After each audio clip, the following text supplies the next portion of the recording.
MP board class 10th वाले सभी प्यारे भैया बहनों के लिए त्रैमासिक परीक्षा पेपर सत्र है हमारा 2026-27 और पेपर है आपका ये विज्ञान विषय का। आपकी परीक्षा में ये जो क्वेश्चन मेरे द्वारा आज यहाँ पर बताए जा रहे हैं प्यारे बच्चों, 100% मैं आपसे कहता हूँ कि पेपर आपका बाहर नहीं जाएगा, क्योंकि ये जो क्वेश्चन पेपर बता रहा हूँ ये 100% आपकी एग्ज़ाम की दृष्टि से मोस्ट और इम्पोर्टेंट क्वेश्चन हैं और पूरे यूट्यूब पर आपको इस प्रकार के प्रश्न कोई नहीं बताएगा। इसलिए आप पेपर को अच्छे से देखें और अच्छे से क्वेश्चन को याद करें। ये पूरा का पूरा पेपर रहेगा जो कि आपकी परीक्षा में आएगा, इसलिए आप इस पेपर को मिस मत करना, है ना। जो बच्चे हमारे साथ नए हैं तो चैनल को सब्सक्राइब जरूर करके रखें। सभी विषय के पेपर अब आने लग गए हैं, तो सभी विषय के पेपर मैं आपको बता रहा हूँ। सही विकल्प चुनकर लिखिए। मैं आपकी परीक्षा में जो प्रश्न बनेंगे ध्यान से देखें।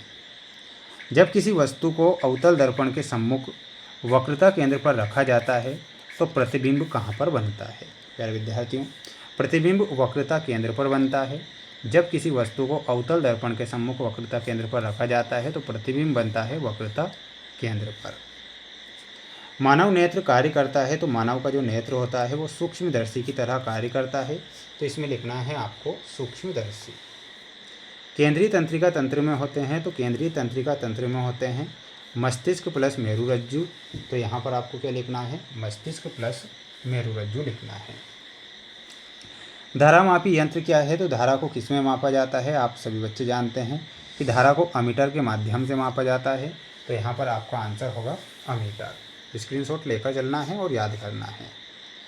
सहजीविता का उदाहरण है, तो सहजीविता का उदाहरण क्या हो जाएगा? ध्यान रखिएगा, लाइकेन सहजीविता का उदाहरण है। घरेलू विद्युत परिपथ में सभी उपकरण संयोजित होते हैं तो वो समांतर क्रम में होते हैं, तो इसमें लिखना है समांतर क्रम में। अगला देखिएगा, ये आपके फिल इन द ब्लैंक्स वाले क्वेश्चन आएंगे। पॉप ध्वनि से जलने वाली गैस है, तो पॉप ध्वनि से जलने वाली गैस हो जाएगी H2, जिसे कि हम हाइड्रोजन कहते हैं। ठीक है। मनुष्य जीव है, तो मनुष्य एक सर्वाहारी जीव है, तो इसमें आंसर क्या होगा? सर्वाहारी। संतरा में कौन सा अम्ल होता है? तो संतरे में होता है सिट्रिक अम्ल। इसका आंसर क्या होगा? सिट्रिक अम्ल। ग्रेफाइट विद्युत का है, तो ग्रेफाइट जो होता है विद्युत का क्या होता है? सुचालक होता है, इसमें आपको लिखना है। शुद्ध सोना 24 कैरेट और कार्बन की संयोजकता कितनी होती है? 4 होती है। तो ये तो हो गए हैं आपके रिक्त स्थान वाले क्वेश्चन। तो बिल्कुल आप इन क्वेश्चन को मिस ना करें और अच्छे से पढ़ें। जो बच्चे हमारे साथ आज ही जुड़े हैं तो मेरे सभी प्यारे भैया बहनों से बस एक रिक्वेस्ट है कि वीडियो को लाइक कर चैनल को सब्सक्राइब जरूर करिएगा, है ना। बिल्कुल आपके लिए प्रयास और मेहनत हम लगातार करेंगे, ये मेरा आपसे वादा है। सत्यासत्य में देखिएगा, ये सत्यासत्य वाले क्वेश्चन आएंगे एग्जाम में। ठीक है। हाइड्रा को कई टुकड़ों में काट दिया जाए तथा प्रत्येक टुकड़ा विकसित होकर पूर्ण जीव का निर्माण करता है, इसे पुनरुद्भवन कहते हैं, तो ये आपका आंसर हो जाएगा सत्य।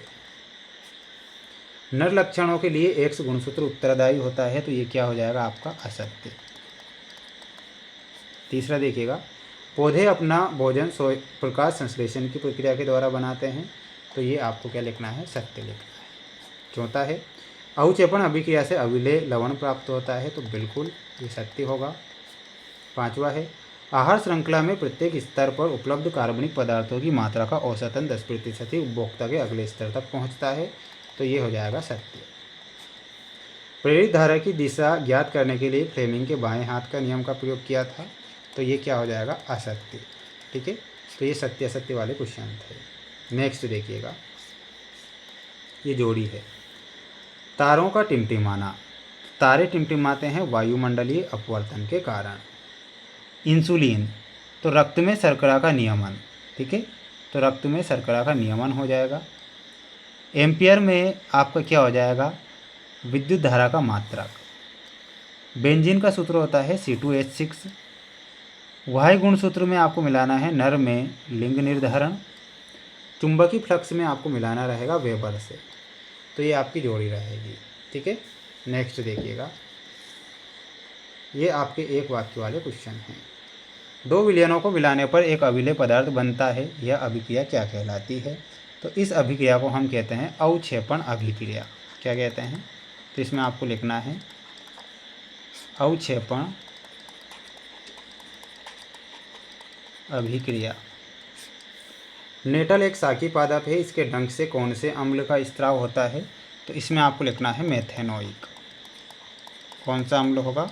मेथेनोइक।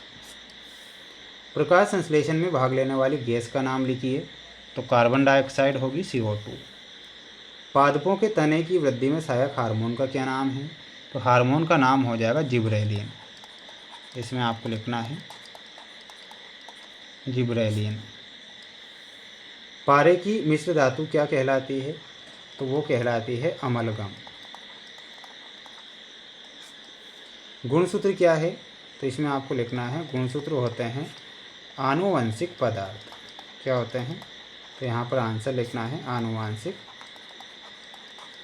पदार्थ। ठीक है, तो ये आपको ध्यान रखना है, स्क्रीनशॉट इसका ले सकते हैं। प्यारे बच्चों, 6 से 23 तक के जो क्वेश्चन हैं और उनके जो आंसर है, मैं आपको एक और वीडियो बना दूंगा, उसमें जो कि ये जो क्वेश्चन बच रहे हैं लॉन्ग क्वेश्चन 6 से 23 तक के, तो उनका भी सॉल्यूशन आ जाएगा ना। तो चैनल को सब्सक्राइब जरूर करना है। जय हिंद।